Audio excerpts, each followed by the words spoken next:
In 1938, Napoleon Hill finished a manuscript and handed it to his wife with a single instruction: publish it. Annie Lou Norman Hill read the entire text, closed the pages, locked them in a safe, and said nothing for days. When she finally spoke, it wasn't to discuss it, it was to end the matter. That book would never be published while she was alive. The reason wasn't simple. The manuscript was not a metaphor, nor a symbolic work. It was presented as a real interrogation conducted by Hill himself with the devil, an entity that claimed to control 98% of humanity through a single invisible mechanism: mental drift. But there is one detail that changes everything. When Hill wrote this, his reputation was already under investigation. There were open files, registered complaints, and the only man who could have confirmed the story he told the world had already been dead for 25 years. The question isn't why this book was hidden, it's why it was written. If you're listening to this right now, you've probably already heard the name Napoleon Hill. Maybe you've read Think and Grow Rich. Maybe someone cited Carnegie to you as proof that the system works. This channel exists to go beyond the official version, to examine what primary documents say when no one is filtering the narrative. If this kind of investigation has value to you, subscribe now, turn on notifications, and share this video with someone who still believes the story of American success is exactly what was sold to them. What comes next will demand your full attention. Napoleon Hill was born on October 26, 1883, in Wise County, Virginia, a coal mining region in the Appalachians. Without formal educational infrastructure, without documented economic mobility, and with infant mortality rates among the highest in the state.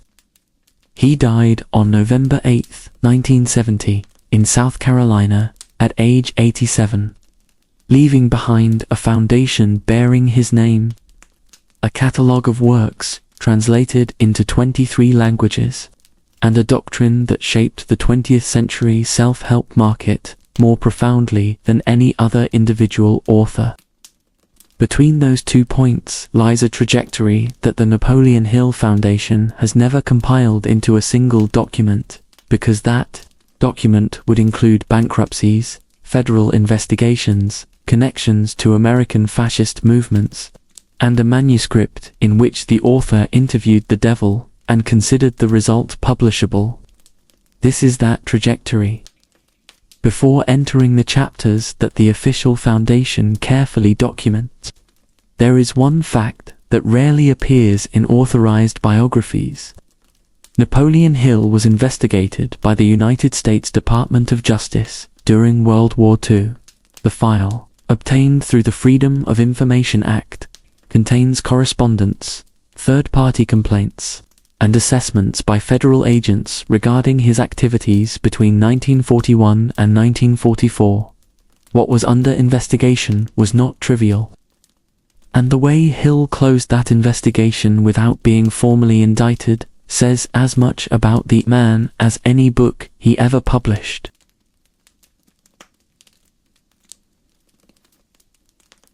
Wise County, in the far southwestern corner of Virginia, borders Kentucky and Tennessee.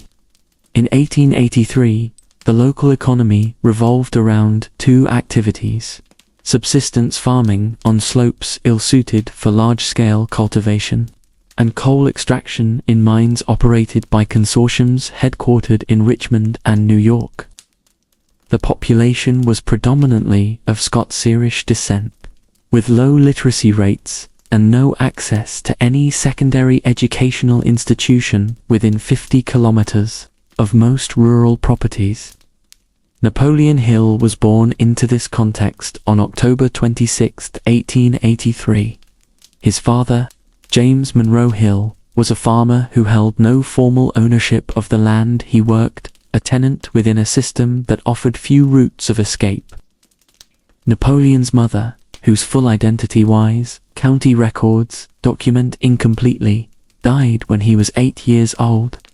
The exact date and cause of death do not appear with verifiable precision in county vital records, which was common in rural Appalachian regions before 1900, when civil registration was irregular and depended on the initiative of private individuals or ministers to be formally recorded. His mother's absence did not immediately restructure the household. James Monroe Hill remained on the property with his children for 2 years before marrying Martha Ramey Banner in 1894.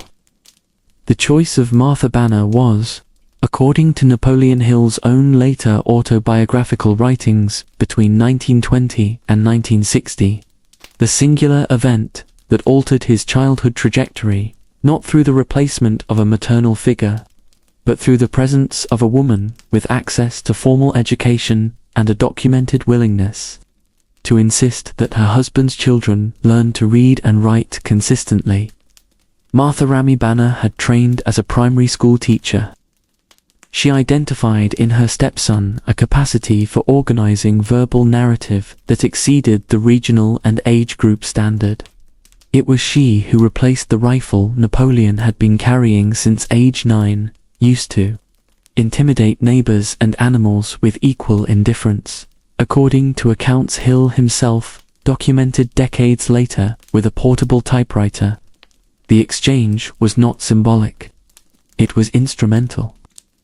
It represents, in practical terms, the replacement of an instrument of physical force with an instrument of narrative force, and that exchange would define the rest of Hill's life with a precision no metaphor can fully capture. There is a detail in this story that most authorized biographies present as evidence of character, but which can also be read as the first rough draft of the method Hill would develop over decades. The narrative of personal transformation as a marketable product.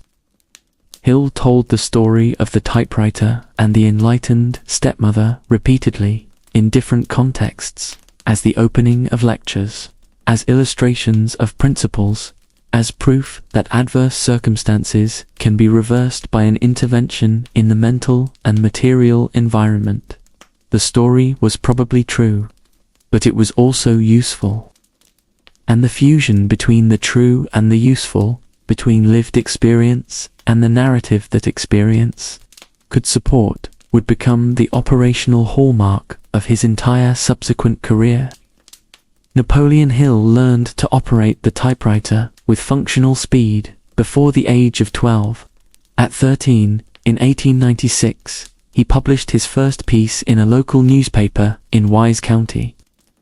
The exact content of the article is not archived in any verifiable public collection, but Hill described repeatedly, in interviews and autobiographical texts between 1920 and 1960, that the piece concerned a local man who had overcome adversity through personal determination. The thematic pattern was established at age 13. Working in coal mines was a reality for boys in the region from ages 10 or 11 onward. Records from the United States Bureau of Labor statistics for the period between 1890 and 1910 document that male children between 10 and 14 years of age made up between 12 and 18% of the workforce in Appalachian anthracite and bituminous mines. Wise County was no exception. Napoleon Hill worked in regional mines during intermittent periods throughout his adolescence, not as his primary occupation, but as a supplement to the income of his tenant farming family. This experience has direct relevance to the doctrine Hill would build in the following decades. The principles of burning desire and applied faith that structure Think and Grow Rich are not philosophical abstractions without biographical grounding. They are, in part, the retroactive rationalization of a man who grew up in an environment where the alternative to documented individual effort was immediate financial collapse, not as a possibility, but as the default condition of existence.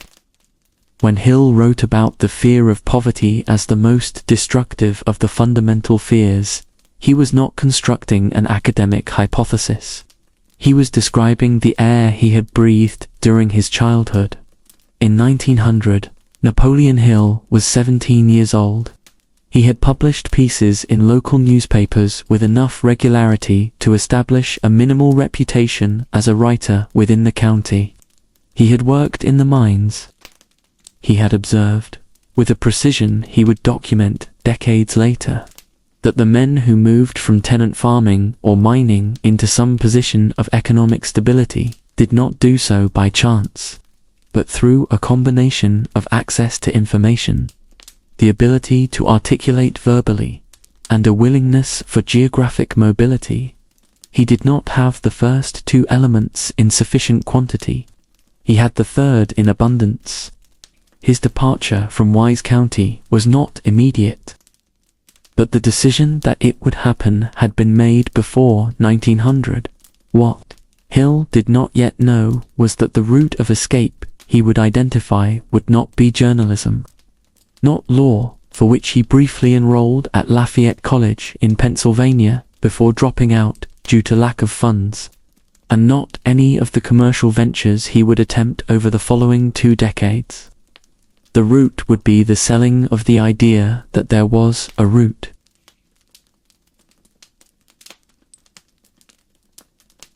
Andrew Carnegie was 72 years old in November 1908 when Napoleon Hill walked into his New York office to conduct a journalistic interview. Carnegie had sold the Carnegie Steel Company to J.P.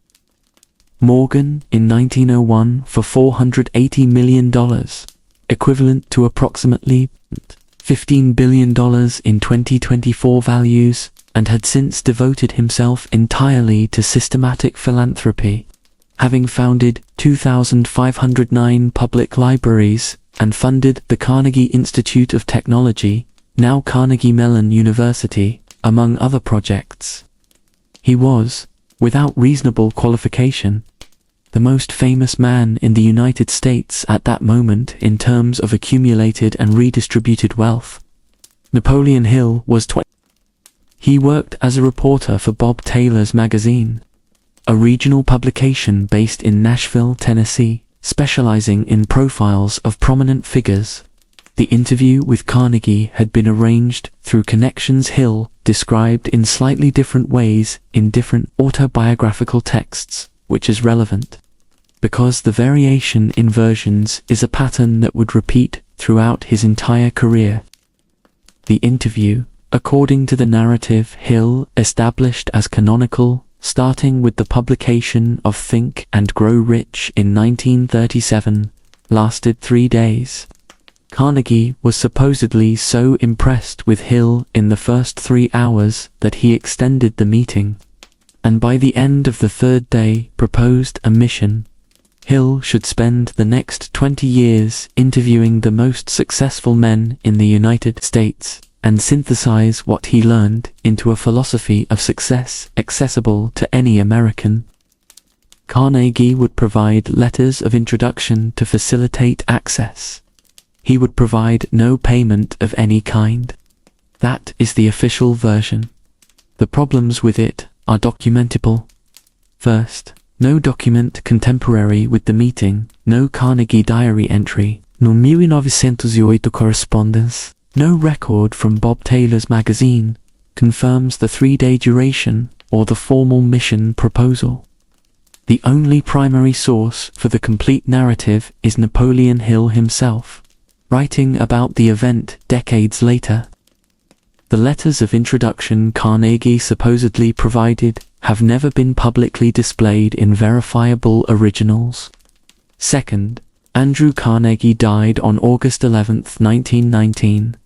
Any claim Hill made about the meeting after that date was, by definition, irrefutable by the only other direct participant in the conversation. This does not mean the meeting never took place. Bob Taylor's magazine existed. Carnegie regularly granted interviews. It is plausible that Hill interviewed Carnegie in some capacity in 1908. What the available evidence cannot support is the specific narrative of the 20-year mission, the uncompensated proposal, and the mandate to synthesize the philosophy of American success, because this narrative appears in elaborated form only in Hill's texts published after 1928, with its definitive version in 1937, 18 years after Carnegie's death. What Carnegie represented for Hill was functional, regardless of the factual accuracy of the narrative.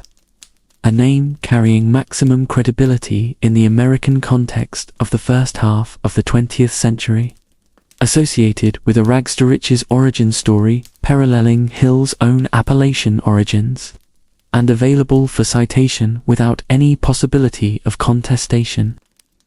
Carnegie had been born in Scotland in 1835, the son of a weaver put out of work by industrial machinery, and had emigrated to the United States with his family in 1848. The trajectory from child laborer in Pittsburgh's factories to steel magnate was, in the early years of the 20th century, the American archetype of ascent through individual merit. Hill did not merely invoke Carnegie's name, he invoked the entire mythic structure that name carried. In the years following 1908, Hill did, in fact, conduct interviews with prominent figures of American business. The names appearing most frequently in his texts include Henry Ford, founder of the Ford Motor Company; Thomas Edison, inventor and entrepreneur with laboratories in Menlo Park and West Orange, New Jersey; John D. Rockefeller, founder of Standard Oil; and William Wrigley, Jr., president of the William Wrigley, Jr. Company, manufacturer of chewing gum headquartered in Chicago. There is verifiable evidence that Hill had contact with at least some of these men in journalistic or commercial contexts, but the depth and nature of those interactions, as described in his texts, follow the same pattern of retroactive amplification identifiable in the Carnegie narrative. What is documentable without ambiguity is the practical effect. Hill began moving through business circles with an origin narrative that conferred immediate credibility. The Carnegie mission was a credential. It required no verification because it invoked an authority everyone recognized and no one could interrogate directly. The structure Hill was building from 1908 onward was not journalistic. It was commercial specifically. It was the construction of a personal brand before that concept existed by that name. The product was Napoleon Hill. The endorsement was Andrew Carnegie. The market was any American who believed that wealth had a formula and that someone had discovered what it was. The problem Hill had not yet solved in 1908 was how to convert this structure into stable revenue. The following 2 decades document, with disturbing consistency, that he never solved that problem in a sustainable way, even while teaching others to do it.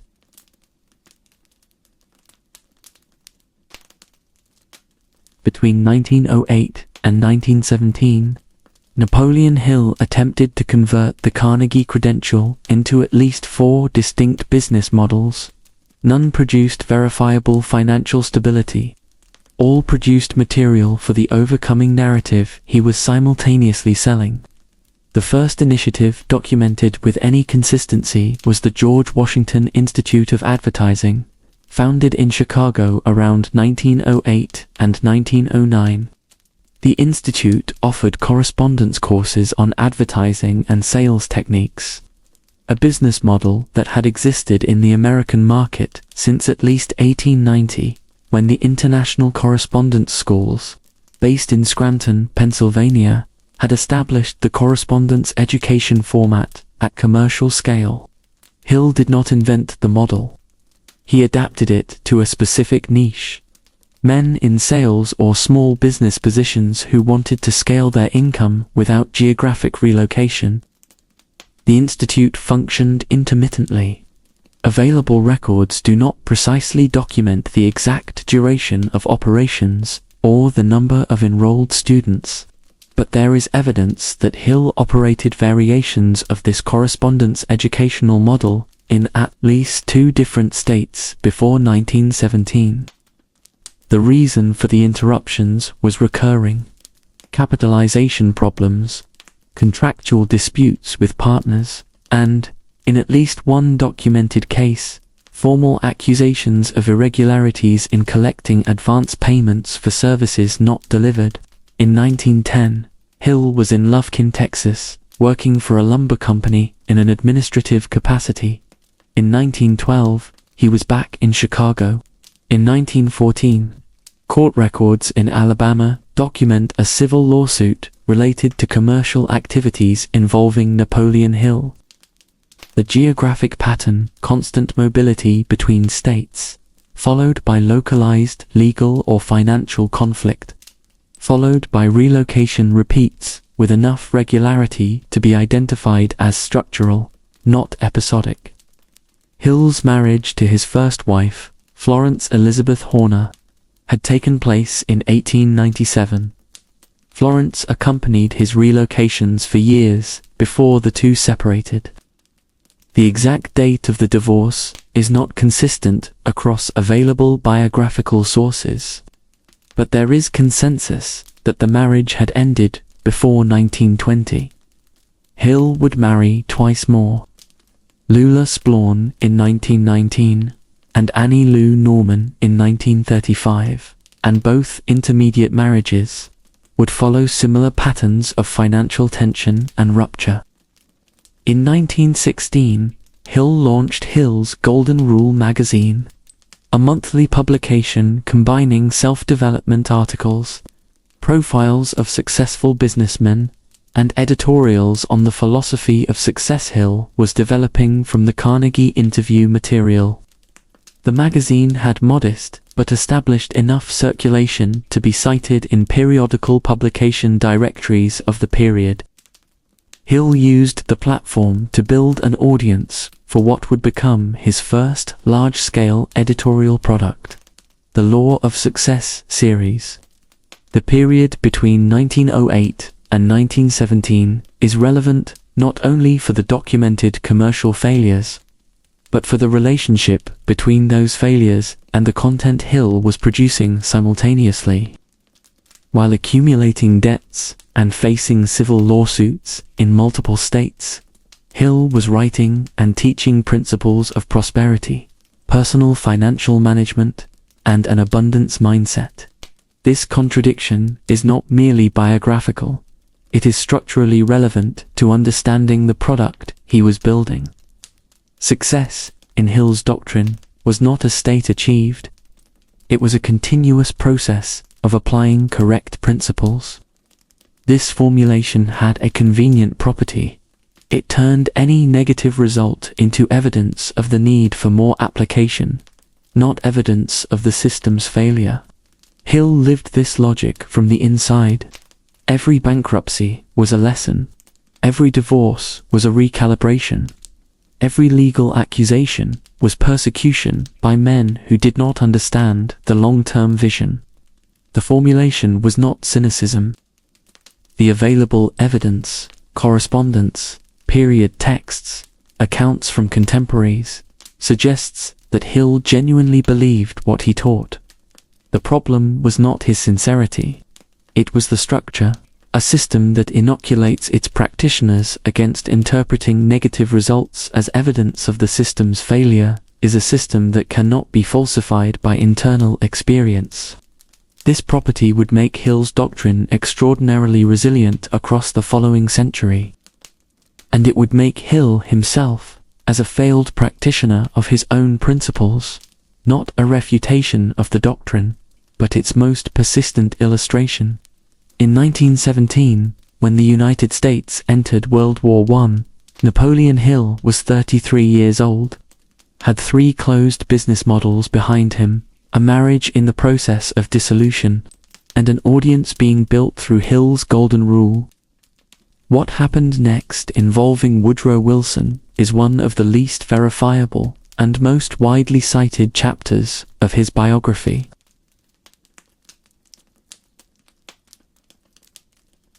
The claim that Napoleon Hill served as an advisor to President Woodrow Wilson during World War I appears in multiple autobiographical texts and in promotional materials published by the Napoleon Hill Foundation.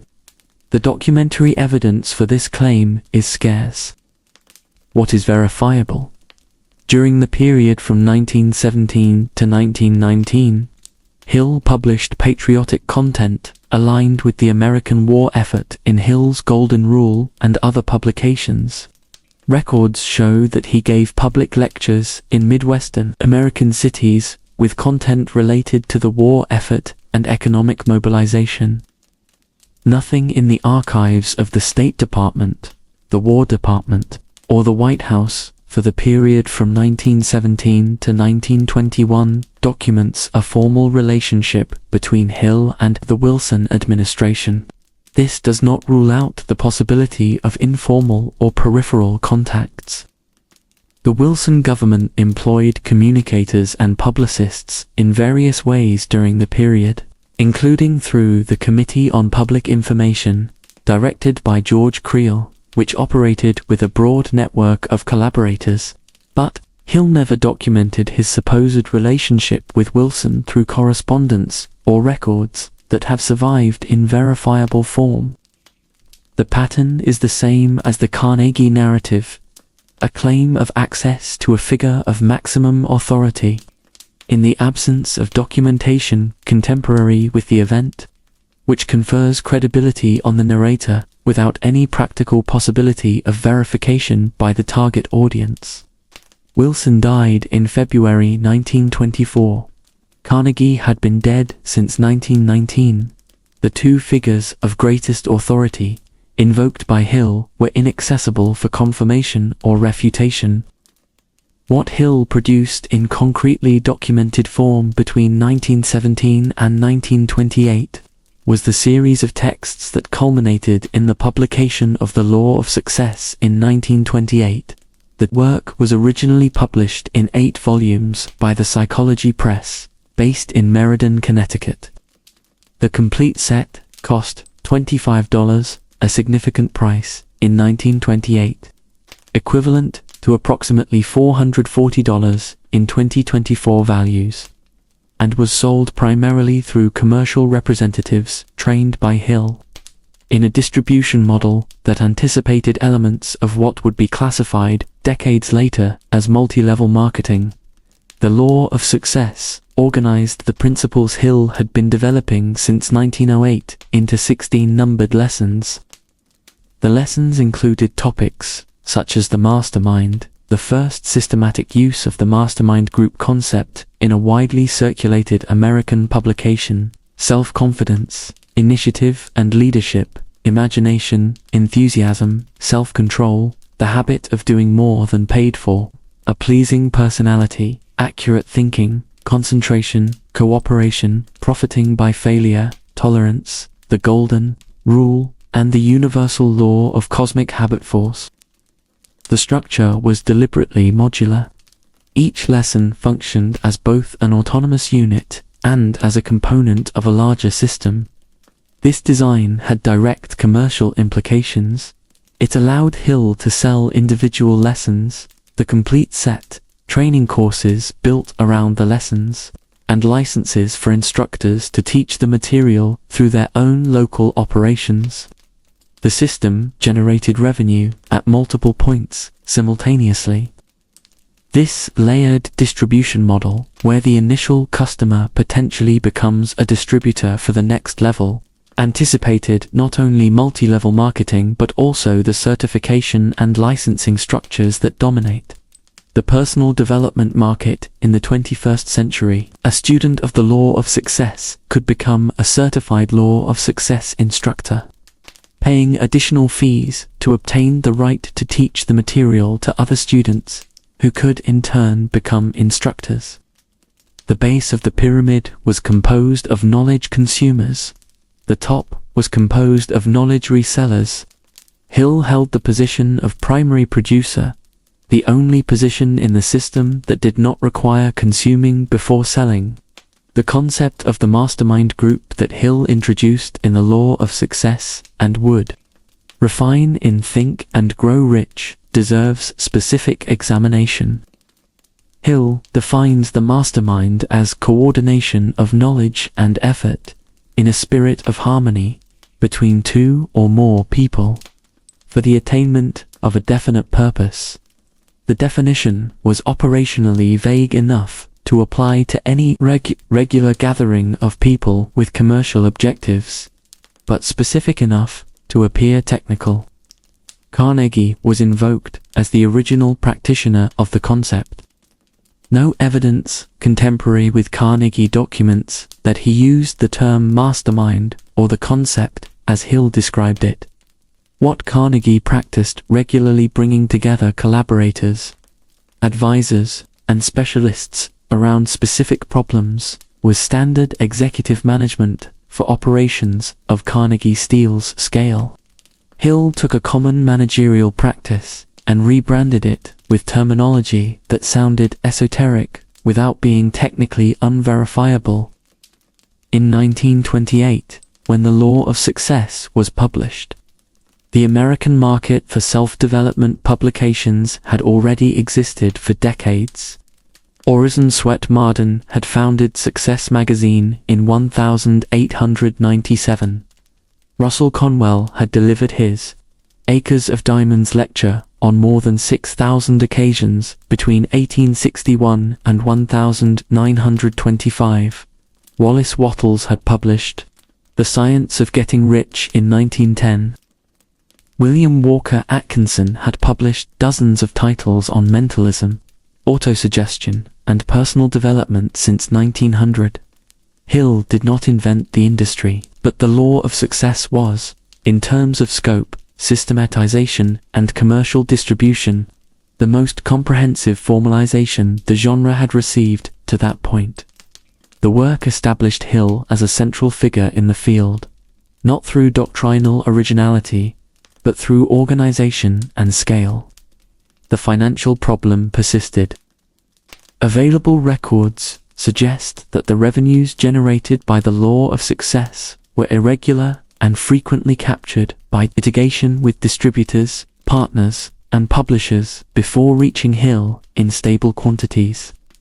In 1929, when the American capital market collapsed, Napoleon Hill was once again in a precarious financial position, which, paradoxically, placed him in exactly the right position to write the book that would make him permanently famous.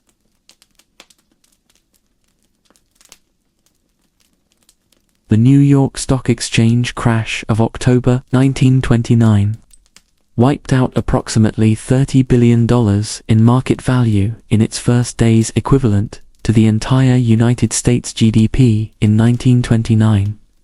By 1933, American unemployment had reached 25% of the workforce.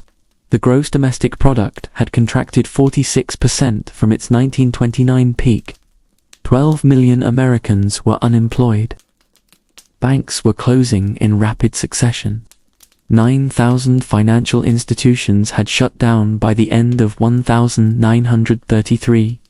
This was Napoleon Hill's target audience when he began working on the manuscript that would become Think and Grow Rich. The book was published in March 1937 by the Ralston Society, a publisher based in Meriden, Connecticut, the same state where the Law of Success had been published 9 years earlier. The original price was $2.50. In the weeks following its release, sales exceeded projections sufficiently to require immediate reprints. In the years that followed, the book would sell at a scale that made it one of the best-selling non-fiction works of the 20th century, with estimates reaching 90 million copies across multiple editions and translations through 2024. Think and Grow Rich organized Hill's material into 13 principles: desire, faith, autosuggestion, specialized knowledge, imagination, organized planning, decision, persistence, the power of the mastermind, the the mystery of sexual transmutation, the subconscious mind, the brain, and the sixth sense. The structure was more cohesive than that of the law of success, and the writing more direct qualities that reflected both Hill's refinement as a writer and the demands of the 1937 market, in which readers with less time and greater economic pressure needed more immediate access to the content. The 11th principle, the mystery of sexual transmutation, deserves specific examination because it illustrates Hill's relationship with the intellectual currents of the period that he absorbed without attribution. The idea that sexual energy could be redirected toward creative production and commercial achievement was not original to Hill. It appears in vitalist medical texts of the 19th century, in theosophical writings by Helena Blavatsky, in Nikola Tesla's writings on abstinence and productivity, and most directly in Thomas Jefferson Shannon's writings on sexual countenance and vital force. Published in 1913, Hill took this body of ideas, removed the references to their sources, and presented the principle as a discovery derived from his own research with the 500 wealthiest men in the United States.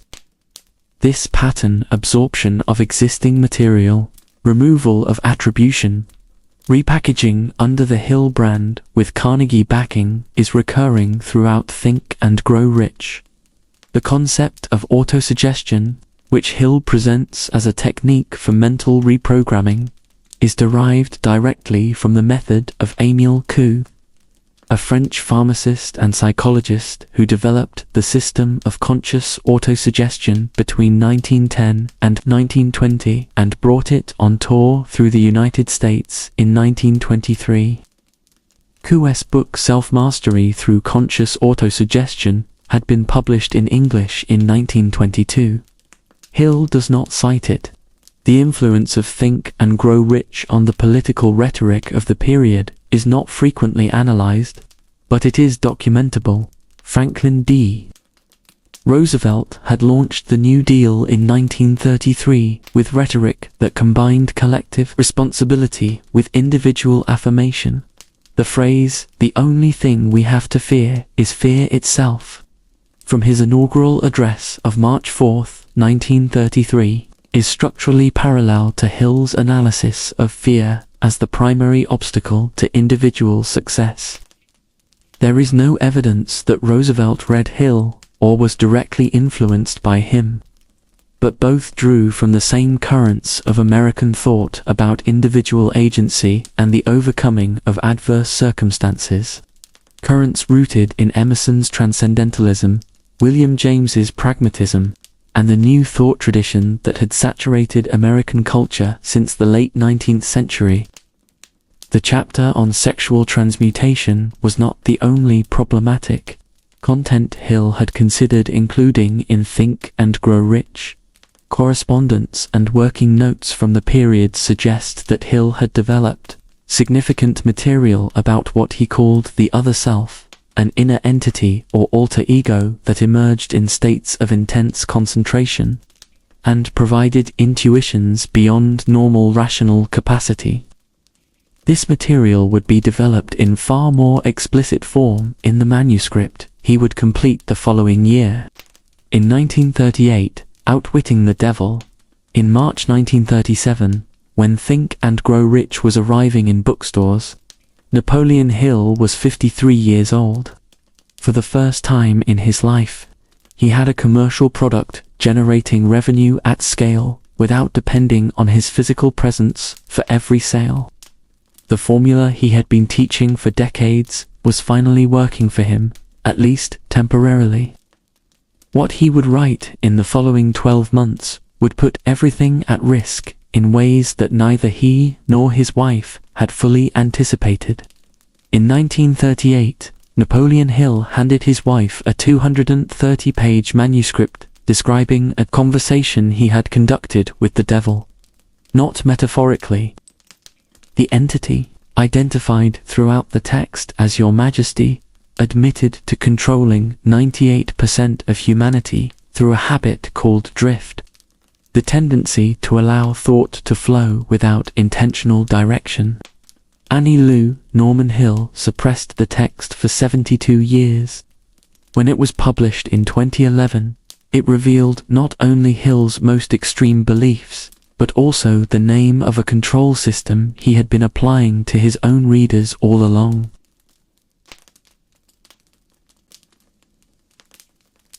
Napoleon Hill completed the manuscript of Outwitting the Devil at some point in 1938, the year following the release of Think and Grow Rich. The text runs 230 pages in the edition, published in 2011 by Sterling Publishing, edited and annotated by Sharon Lecter, accountant and co-author of Rich Dad Poor Dad. The 2011 edition was the first public access to the complete text 73 years after its completion. The structure of the book is an interrogation. Napoleon Hill, identified in the text by his own name, summons the devil to appear and subjects him to a series of questions. The entity responds in the first person, identified as Your Majesty and described as controlling 98 out of every 100 people through a mechanism called drifting mental drift, defined as the state of allowing thought to occur without intentional direction or defined purpose. The devil, in Hill's text, describes his methods with technical precision. He operates through fear, superstition, greed, envy, anger, prejudice, and habit. He identifies the institutions he considers his primary instruments of control. Educational systems that do not teach independent thinking, churches that replace faith with ritual, media that feeds anxiety rather than useful information. Hill's devil is, essentially, a social analyst with theological vocabulary. This framing was not accidental. The American New Thought movement, of which Hill was both a product and a practitioner, had been developing since the late 19th century a conceptual apparatus that blended spiritualist terminology with emerging psychology. Emma Curtis Hopkins, considered the teacher of teachers of New Thought, had taught at the Christian Science Theological Seminary in Chicago in the 1880s. Ernest Holmes had founded Religious Science in 1927, publishing The Science of Mind the same year. Charles Fillmore had founded the Unity School of Christianity in Kansas City in 1889. All of these systems shared a central premise, that material reality was moldable by mental activity, and that entities or forces identified in various ways as God, infinite intelligence, or cosmic forces responded to the intensity and direction of human thought. Hill absorbed this intellectual environment completely. The concept of infinite intelligence that appears in Think and Grow Rich, defined as a superior intelligence accessible through the subconscious in states of intense faith, is derived directly from New Thought terminology, specifically from the writings of Wallace Wattles in The Science of Getting Rich 1910 and Thomas Troward in Edinburgh Lectures on Mental Science 1904. Hill does not cite Wattles or Troward. What Outwitting the Devil added to this system was a personification of the negative pole. If Think and Grow Rich described access to the positive pole, infinite intelligence, the subconscious as transmitter to superior forces, the brain as a cosmic radio station, Outwitting the Devil described the negative pole with the same technical precision. The devil was not a conventional theological figure. He was the name Hill gave to the set of mental mechanisms that prevented access to infinite intelligence, drift, habitual fear, undirected thought. The reason Annie Lou Norman Hill suppressed the manuscript for 72 years was not, according to her own explanation given to family members, opposition to its theological content. It was the political context. In 1938, Hill had attracted the attention of federal authorities regarding his commercial activities. Publishing a book in which the author conducted an interview with the devil, and in which the devil made specific claims about churches, governments, and educational systems would be, at the very least, an invitation to additional scrutiny at a moment when Hill already had more than enough scrutiny to deal with. The manuscript stayed in a safe Think and Grow Rich, kept selling, and Hill moved into the most legally problematic phase of his career. The 2011 edition of Outwitting the Devil brought the text to an audience that had already absorbed decades of literature derived from Hill's ideas.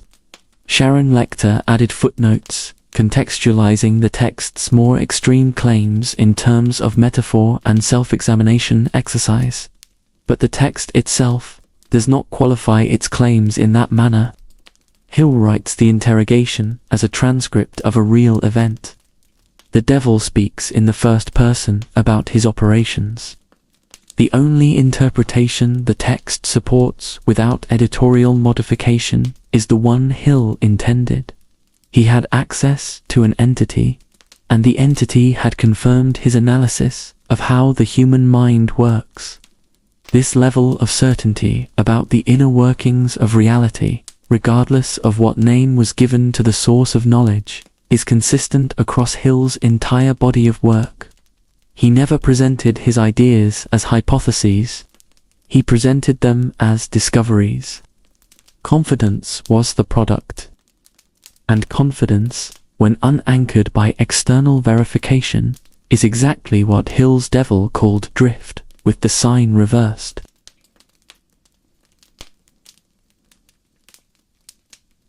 In 1941, Napoleon Hill's name officially entered the radar of the United States government. The Department of Justice launched an investigation into his commercial activities, something that rarely surfaces in the best-known versions of his story. Some of these documents only became accessible decades later, through requests filed under the Freedom of Information Act. What those files reveal is not a minor footnote. They point to accusations of illegal fundraising, involving investors who had allegedly been attracted by promises of financial returns tied to training programs that, according to the complaints, were never delivered as advertised. The investigation indicates that Hill was operating across more than one state, mobilizing capital from private individuals in a model that was not registered with the Securities and Exchange Commission, the very agency created to prevent this type of activity in the wake of the 1929 collapse. Even so, no formal criminal charges were brought. The case did not end in a trial. Instead, what the records show is a pattern that had appeared before. The activities were halted, Hill moved on, and his business operations were structurally reorganized. It was not an acquittal, it was a quiet closing of the file. But that is not the most sensitive point of this period. FBI files reveal something even less explored. Between 1933 and 1940, Hill maintained contact with individuals connected to William Dudley Pelley. Pelley was the founder of the Silver Legion of America, a paramilitary organization established in the early 1930s, with a structure and rhetoric inspired by the authoritarian movements sweeping Europe at the time. He had already been under government surveillance since 1934 and would eventually be convicted of sedition. Available documents do not indicate that Hill was a member of the organization or that he directly supported its ideology. What exists is a record of correspondence and indirect connections with people within that network. The nature of those relationships is not clear. They may have been commercial, circumstantial, or something more substantive. The files do not offer a definitive conclusion. What they leave is a zone of doubt that Hill never publicly addressed. And that, perhaps, is the most telling point. At no point throughout his career did Hill mention these connections. No autobiography, no interview, no official foundation material touches on this matter. No attempt at explanation. No recorded denial. Only silence. Meanwhile, his output continued. In 1945, he released Master Key to Riches. In 1948, he published How to Raise Your Own Salary, structured as a series of dialogues with Andrew Carnegie.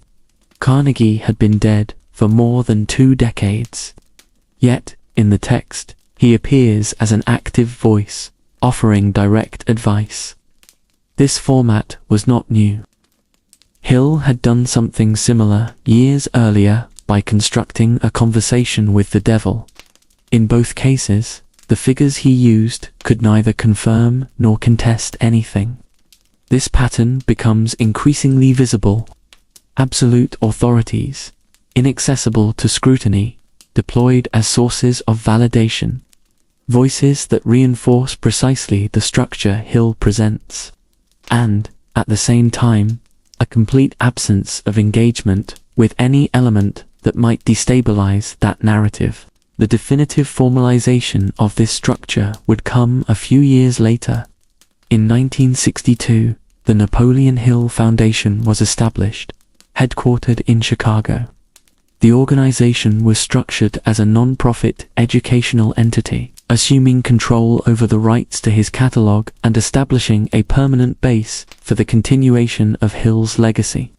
From that point forward, his books were no longer dependent solely on the traditional publishing market.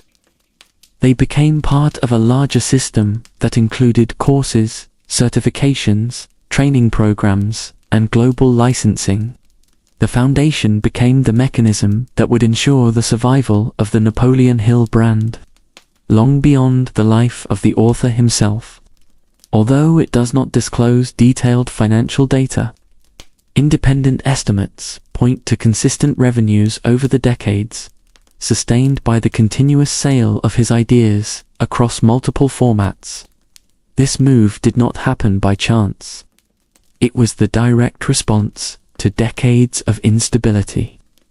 After investigations, disputes, and financial collapses, Hill had finally found a way to structure his work on a durable basis, not merely as an author, but as a system. And this transition did not happen in isolation. It was preceded by an event that would completely reposition him in the market: his partnership with W. Clement Stone.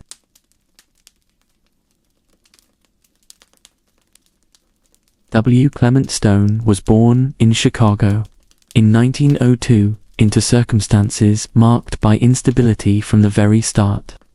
The son of a compulsive gambler who died young, leaving the family in financial hardship. It was his mother, Pauline Stone, who changed the course of that story. By taking over a small insurance agency in Detroit, she not only secured the family's survival but introduced her son to the world of sales while he was still a child. By age 6, Stone was already learning to sell policies. By 11, he was selling newspapers on Chicago's streets. By 16, he was fully embedded in the insurance market. By 21, he had founded his own company, the Combined Registry Company, which would later become the Combined Insurance Company of America, one of the largest accident and health insurers in the United States in the decades that followed. By the early 1960s, his fortune was estimated in the hundreds of millions. But the decisive factor was not just the capital. Stone was a dedicated follower of Napoleon Hill's ideas since the 1930s. He did not merely believe in the principles, he applied them in practical ways within his sales operation. When he approached Hill in 1952, the proposal was straightforward: turn that philosophy into a scalable system. Stone would bring structure, distribution, and capital. Hill would bring content, concept, and authority. For Hill, approaching 70 and still facing financial instability, it was an opportunity he could not afford to pass up. the impact was immediate. Stone used his own sales force as the foundation for the seminars and training programs. Rather than depending on a generic audience, he had direct access to thousands of active salespeople, all operating in an environment where performance meant financial survival. Hill's principles, which had previously existed as theory, were now being field-tested daily. The salespeople at Combined Insurance were trained within this philosophy as part of their standard onboarding process.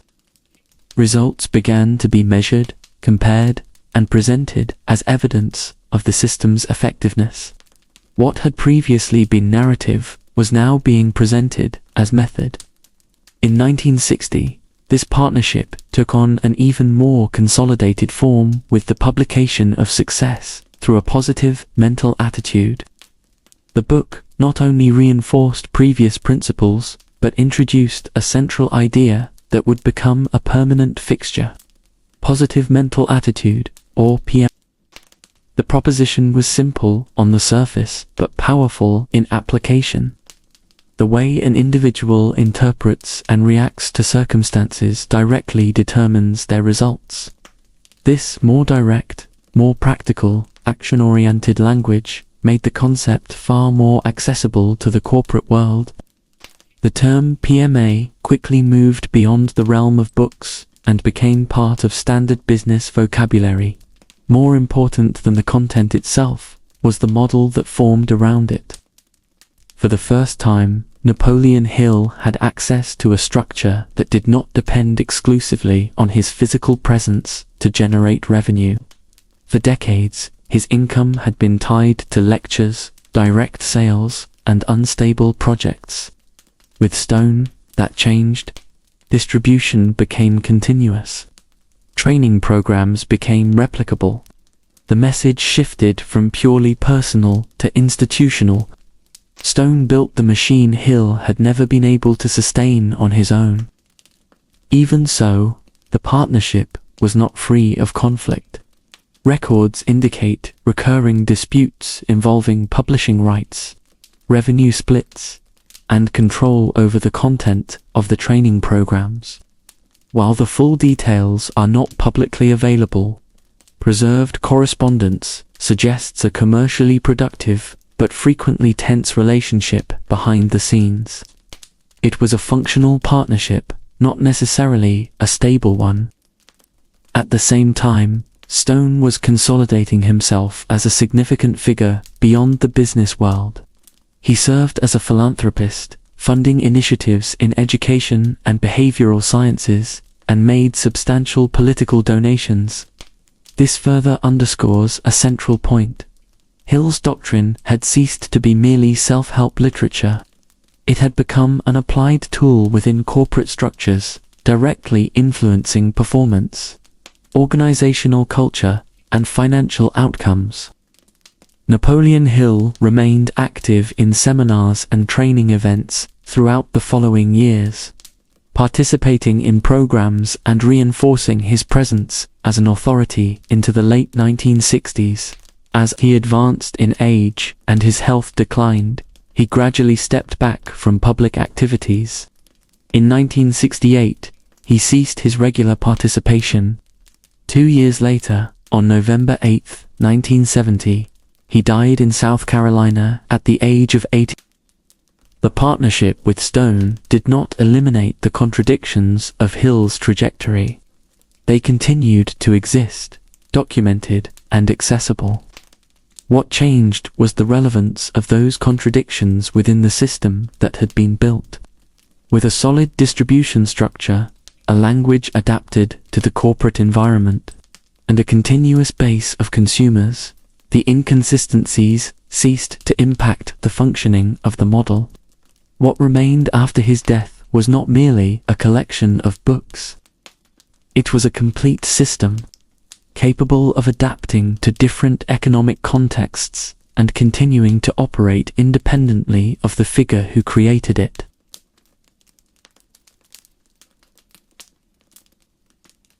Between 1937 and 1970, Napoleon Hill did not merely consolidate his work, he structured a complete system for interpreting the human mind. At the center of this system sits one simple but extraordinarily powerful idea: the existence of 6 fundamental fears that control human behavior: fear of poverty, criticism, illness, loss of love, old age, and death. Hill presents this classification as the direct result of decades of study with successful men, treating this list not as theory but as objective discovery. The proposition is clear: if these are the fears that dominate the mind, mastering them would be the first step toward success. The point that rarely enters the discussion is that this structure does not emerge in isolation. When compared with the psychological knowledge available at the time, it reveals a pre-existing foundation. William James, back in the 19th century, was already analyzing the role of emotions as determining forces of human behavior. G. Stanley Hall was exploring the impact of fear on development. John B. Watson treated fear as a conditioned response, something that could be learned and reinforced over time. What Hill does is reorganize this existing knowledge within a more accessible, more direct, and more practically oriented narrative. The difference lies not in the origin of the ideas, but in how they are presented and positioned. This same pattern appears in the solution Hill proposes for neutralizing those fears. Autosuggestion. The method is direct. The individual must write down their objectives clearly, repeat these declarations daily out loud, with emotion, conviction, and consistency, until those ideas are absorbed by the subconscious. The promise is mental reprogramming. But this structure had already been developed years earlier by Emile Coué, a French pharmacist who popularized the use of repeated positive affirmations as a tool for psychological conditioning. His method consisted of repeating simple phrases in states of relaxation, creating a consistent mental pattern over time. The underlying logic is essentially the same. The difference lies in the language. Hill introduces terms like subconscious, applied faith, and autosuggestion within a broader system, creating the perception of an exclusive method. The procedure, however, follows an already well-known foundation. This raises an important point. Part of the perceived effectiveness of these practices may exist independently of the theory used to frame them. Techniques such as repetition, directed focus, and visualization have real behavioral effects. What Hill does is integrate these elements into a closed system, where validation occurs internally. If the method produces results, it confirms itself. If it doesn't, the explanation is insufficient application. This structure creates a mechanism that is difficult to challenge from the inside. The system does not invalidate itself through failure. It reinforces itself. And it is precisely this type of pattern that can be analyzed through more recent frameworks, such as the BITE model developed by Stephen Hassan. This model describes how certain systems influence behavior, information control, thought, and emotional state. Although Hill does not operate within a closed group, his doctrine presents structurally similar characteristics. There is a proprietary language, with terms that create identification and belonging. There is a logic that transforms any negative result into evidence of insufficient effort. There is the constant presence of incontestable authority figures, Andrew Carnegie, or entities with whom Hill claims to have dialogued. And there is a continuous threat narrative, in which fear, failure, and the lack of mental control are presented as external forces that must be permanently combated. This does not necessarily imply intent. There is no clear evidence that Hill was consciously constructing a control system. On the contrary, the available records suggest he genuinely believed in what he taught. But intent does not alter structure. A system can produce consistent effects, regardless of the motivation of its creator. What makes this doctrine particularly resistant to time is its capacity to absorb any type of result without losing validity. Success is interpreted as proof. Failure is interpreted as part of the process.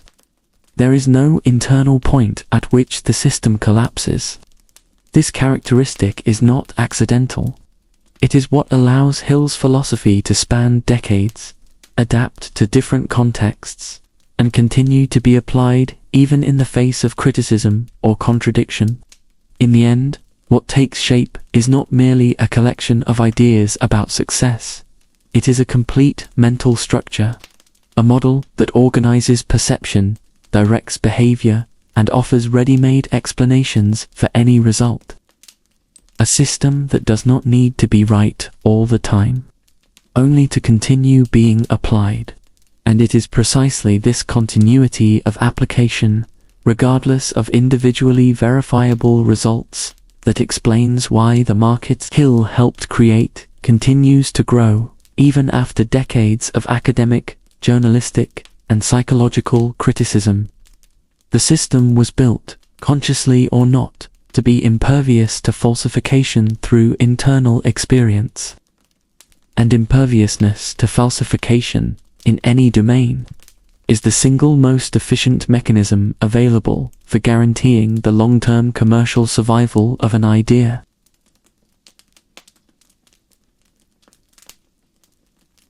Napoleon Hill died in November 1970. The Napoleon Hill Foundation, established in 1962, continued operating with the rights to his catalogue. In the 50 years that followed, this foundation would become the nucleus of one of the largest commercial operations derived from a single self-help author in the history of the American publishing industry. The global self-help market, defined as publications, courses, seminars, coaching, and personal development products, was valued at $38.28 billion in 2019, according to a Grand View research report, with a projected compound annual growth rate of 5.1% through 2027. The segment of physical and digital self-help publications accounted for approximately $11 billion of that total. Napoleon Hill did not create this market, it existed at a smaller scale before him. But his doctrinal system defines the language, the concepts, and the distribution models that the 21st century market still operates on. Anthony Robbins, Tony Robbins, is the most large-scale doctrinal heir to the Hill corpus. Robbins began his career as a promoter of Jim Rohn seminars in the 1970s, absorbed the Hill structure of numbered principles and systematic application, and built an operation that includes live seminars with tickets costing up to $5,000, online courses, individual coaching with rates reaching $1 million per year for corporate clients, and a publication catalog that includes Unlimited Power 1986 and Awaken the Giant within 1991. Robbins Research International reportedly brings in an estimated $6 billion annually.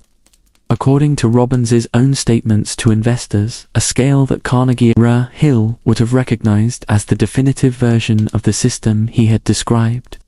Bob Proctor was, until his death in February 2022, the most literal propagator of the Hill doctrine. Proctor discovered Think and Grow Rich in 1961, at age 26, while cleaning offices in Toronto with a $6,000 debt.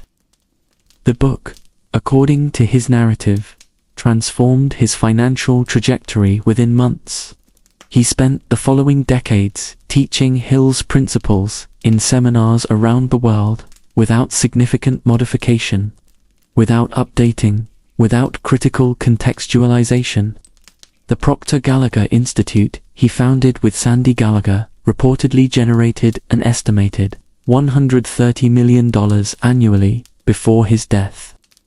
Proctor is proof that the Hill doctrine can be transmitted as a franchise without its original inventor. Grant Cardone represents the most contemporary version of the lineage. His books, The 10X Rule, 2011, Sell or Be Sold, 2011, operate with the same architecture, numbered principles, proprietary technical language, authority figures, selectively invoked, negative results, transformed into arguments for more application of the system. Cardone added the aesthetics of social media and the revenue model of influencer marketing. But the underlying doctrine is unmistakable. The Secret, produced by Rhonda Byrne and released as a documentary in 2006 and as a book in 2006 and 2007, is the most direct distillation of Hill's doctrine for the 21st century market. The central concept, the law of attraction, according to which positive thoughts attract positive results in a literal and mechanically causal manner, is a radicalization of Hill's infinite intelligence and applied faith. Byrne does not cite Hill as the primary source, but the experts interviewed in the documentary, including Bob Proctor, are explicit transmitters of the Hill corpus. The book sold more than 30 million copies. The documentary was viewed by an estimated 500 million people. The Napoleon Hill Foundation licenses certified training programs in multiple countries, maintains online courses, publishes updated editions of catalog works, and collects royalties from thousands of derivative products. The foundation does not disclose detailed public financial statements. It operates as a non-profit educational organization, which reduces financial transparency obligations, but estimates based on licensing volumes and program pricing place annual revenues in the tens of millions of dollars. The manuscript of Outwitting the Devil, published in 2011, sold more than 1 million copies in its first edition. Think and Grow Rich continues to be consistently listed among the 10 best-selling non-fiction books on American e-commerce platforms, 86 years after its original publication, in every economic recession since 1929, and there have been several of significant scale sales of self-help books have increased. Hill's market grows precisely when its promises become most necessary and least verifiable. The man who grew up in the coal mines of Appalachia, accumulated bankruptcies and federal investigations over 50 years, interviewed the devil in a manuscript his wife tried to preserve in a safe rather than publish, and who never managed to apply in any stable way the very principles he taught that man built, inadvertently or otherwise, the doctrinal infrastructure of a $38 billion industry. The question this trajectory raises is not whether the principles work. The question is for whom they work, and who pays to find out. These are questions that Hill's system not only leaves unanswered, it is structurally equipped to prevent from being asked by any practitioner who remains within its logic. What Napoleon Hill left behind was not a verified philosophy. It was a market architecture, proprietary principles, exclusive technical language, unassailable authority figures, and a logic that converts individual failure into an argument for consuming more of the system. The Napoleon Hill Foundation continues to operate. The FBI files remain available via FOIA. Outwitting the Devil is in its 14th year of circulation. Think and Grow Rich is in its 16th edition. The self-help market has grown through every economic recession since 1929. The formula Hill discovered was not the formula for success. It was the formula for selling the idea that the formula exists. Napoleon Hill promised a philosophy of success derived from research with the greatest achievers in American history. What he delivered was a belief system malleable enough to survive any contradictory evidence, simple enough to be distributed at scale, and profitable enough to sustain a foundation for more than 60 years after his death. The central irony of his trajectory is not that he failed while teaching success. It is that the system he built works, just not for its individual practitioners, but for the commercial structure that processes them. Carnegie was dead. The devil was alive, and the drift continued. If this video added a layer of understanding to your reading of the story of American success, share it with someone who needs to hear it. Subscribe to the channel and turn on notifications. The next documentary examines another trajectory that the official narrative has oversimplified. History is rarely what was sold to you.